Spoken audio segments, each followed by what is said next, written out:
Hello and welcome into the latest edition of ESPN FC. We have Moreno, Shaka Hislop and myself, Kay Murray, in the studio. We're also going to be joined by Julien and Don Hutchison because there is news of Arsenal making an offer, an opening proposal for Kai Havertz that we need to discuss now. It is early days, Jules, but it seems as though the interest is strong from North London. What more can you tell us?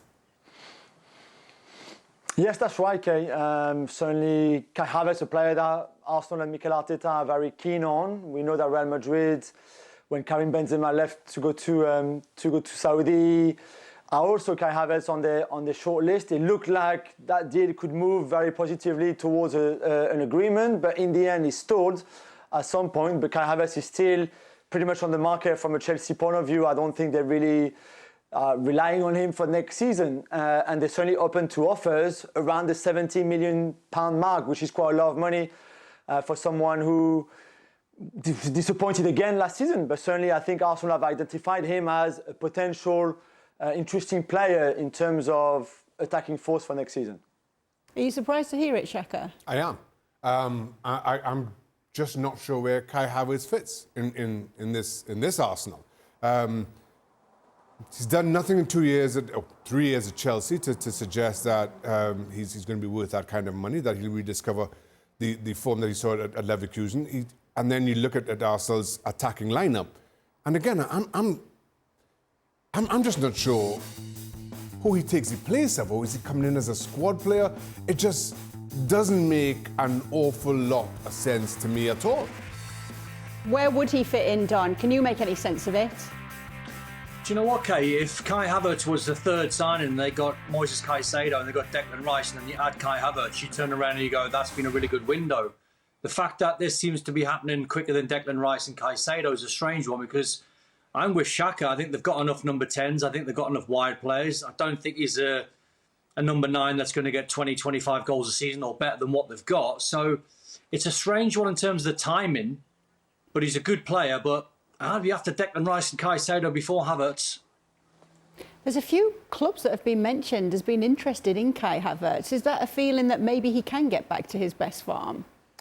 Well, I don't know where that interest is coming from, to be honest with you. If we are basing it upon performance and productivity, we just saw a number there. It's 9 goals in 47 games for a guy who was on the field a lot for Chelsea. And quick math, that's a goal every 5 games. That is not good enough at the highest level. And so I don't quite understand why there is this fascination, this obsession with Kai Havertz. Maybe the potential, maybe that somehow he's going to become the player that people think that he can become. But by now, we should have seen the best of Kai Havertz, and we haven't seen it. So if I'm a team out there at an elite level, I'm not chasing Kai Havertz.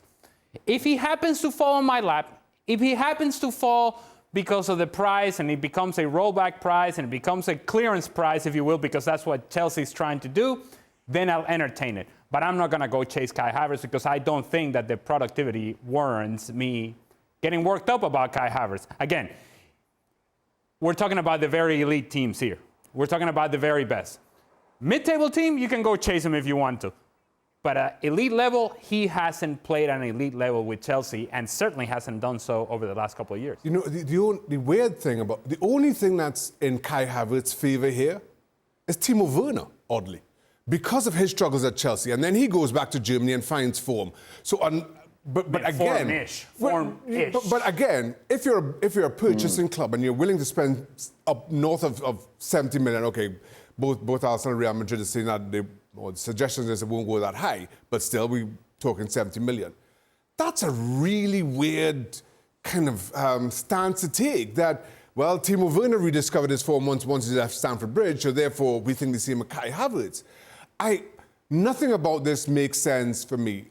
Maybe from a Real Madrid as a stopgap, given earlier in the summer, or a few weeks ago, you weren't quite sure what's happening with Kylian Mbappe. All you knew was Karim Benzema was moving on, so there was a gap to fill. But from Arsenal, again, the more I think about it, and the more I look back to good Kai Havertz in the Bundesliga, is he likes to play as a kind of false 9, a lot of times drifting out to the right-hand side. But Arsenal have Odegaard, Arsenal have Saka, who both do the same things. Kai Havertz doesn't get in ahead of them. So 70 million and you're struggling to find a place for him to play. Credit to Arteta, he's seen something I clearly am not. Do Chelsea need to sell him, Jules? And are they going to get 70 million for this player? Chelsea have to sell, whether that's Havertz, Kovacic, I don't know, you name them, anybody, they have to sell quickly before the end of the month to balance their books after all the money that they spent in the last 2 transfer windows.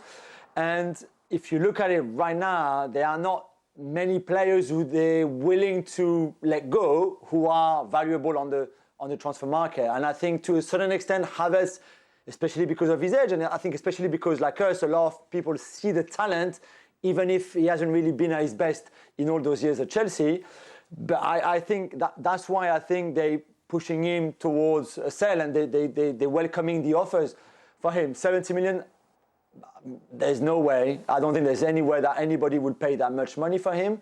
However, and to go back to what the boys were saying, maybe what Arsenal are hoping is that at some point, because Chelsea are under pressure to sell, and everybody in the whole world knows it, then maybe you can get a really good deal with a Kai Havertz or a Kovacic or whoever it is that they will have to sell very quickly, that maybe you know that you are in a strong position if you're an Arsenal or Real Madrid for Kai Havertz, because Chelsea want to sell him, they have to sell him, they have to get money in quickly, and in that case, maybe that makes you stronger in the negotiation, and maybe you can get a really good bargain deal or price for him, because I do think that the talent is there, we can see it. If you get a good transfer fee for him, not too expensive, but something like really interesting, then I think maybe then it becomes a good deal. Meanwhile, Jules, Arsenal are said to be the front runners to sign Declan Rice, despite the fact there's interest from the likes of Manchester United and Bayern. But what's the number that gets this done for them? It's an interesting one. I think he's got 2 years left on his contract, so you're not in a strong position as if he only had 1 year left, of course. They see him as world class, and I think me and Don agree. A lot of people in England think that 100 million for Declan Rice is too expensive. It's what Real Madrid paid for Bellingham, who is, I give him to that, he's 4 years younger.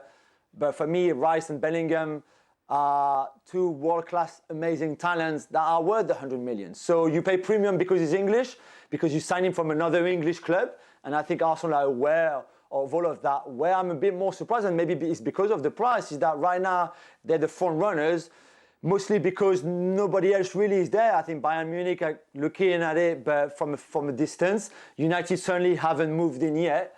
So Arsenal are in the front seat because they seem to be the only one to see the value of Declan Rice even at that price. Is that fair, Don? 100 million plus West Ham asking for Declan Rice? Absolutely, it's fair if you're West Ham.